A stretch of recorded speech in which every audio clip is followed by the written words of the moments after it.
Salam alaikum mon frère Lisbonne. Ouais, donc j'ai vu ta vidéo, franchement très très intéressante, hein. Et maintenant en fait je vais te faire part de ma vision justement du panafricanisme et de tout ce que tu viens de parler en fait. D'abord en fait je suis totalement d'accord avec toi lorsque tu parles justement du mondialisme et que tout cela en fait c'est provoqué justement par des, on va pas se le cacher, hein, par des élites sionistes qui contrôlent justement toutes les instances telles que les médias, telles que comment dire, l'économie, etc. Et comme tu l'as dit, ben, des personnes comme Georges Soros qui viennent en Afrique en tant que, en tant que personnes qui sont supposées aider justement les Africains, mais en fait, par derrière, pillent l'Afrique. Ils font du mal aux Africains. Et, et ça, c'est vérifiable, comme tu l'as dit.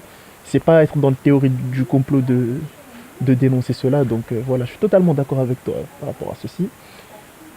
Tu as dit que justement, c'est vraiment honorable de ta part de parler de l'entraide, etc., de la solidarité, que ce soit noire, blanche, etc., etc., pour les Africains vivant en France. Je suis totalement d'accord avec toi, mais justement, moi, j'ai une vision plus profonde du panafricanisme, en fait.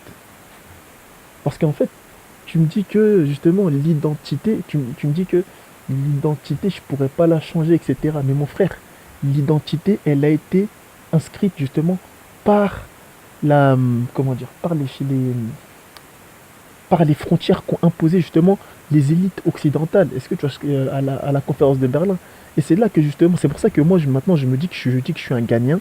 C'est pour ça que par exemple toi tu dis que tu es un Tunisien libyen. Si justement il n'y aurait pas eu la colonisation, mon frère, il n'y aurait pas eu ces frontières et du coup tu te serais pas appelé justement, ta nationalité, tu aurais une autre nationalité. Est-ce que tu vois ce que je veux dire? Parce que la nationalité que tu as et aussi la nationalité que j'ai, mon frère, elle a été donnée par l'Occident.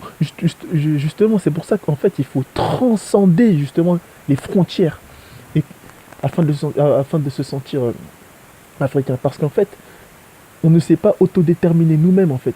Ce sont les élites occidentaux qui nous ont déterminés, qui ont dit que oui, maintenant, on va tracer la frontière, tac, tac, ça va être l'Algérie, ça va être la Tunisie, etc. Donc justement, les frontières, en fait, il faut les transcender. Et, et justement, en fait, tu vois, cette transcendance doit nous amener à être unis et à ressentir de l'amour et de la solidarité envers, envers tout le monde, tu sais, en France, envers tout le monde, mais plus envers nous, Africains en France, on doit plus ressentir de l'amour entre nous que, je pense, avec un Français ou un Français lambda.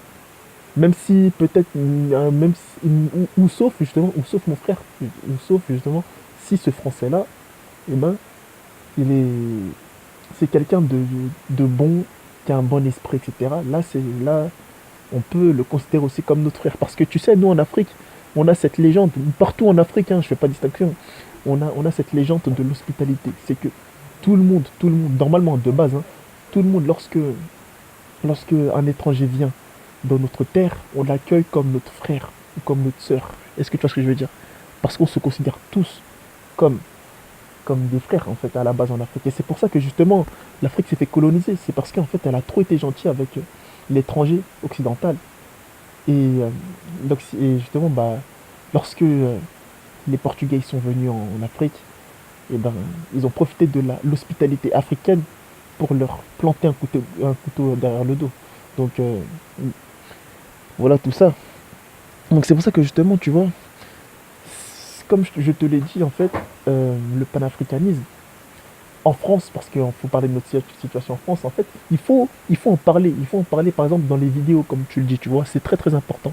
Il faut en parler, il faut, il faut montrer certaines réalités qu'on vit et que on ne pourra jamais, mais jamais être français. Nous, Africains de la diaspora, on peut respecter la France, on aime la France. Moi, personnellement, moi j'aime les Français, j'aime la France, mais moi j'aime pas le gouvernement français. J'aime pas l'histoire de la France.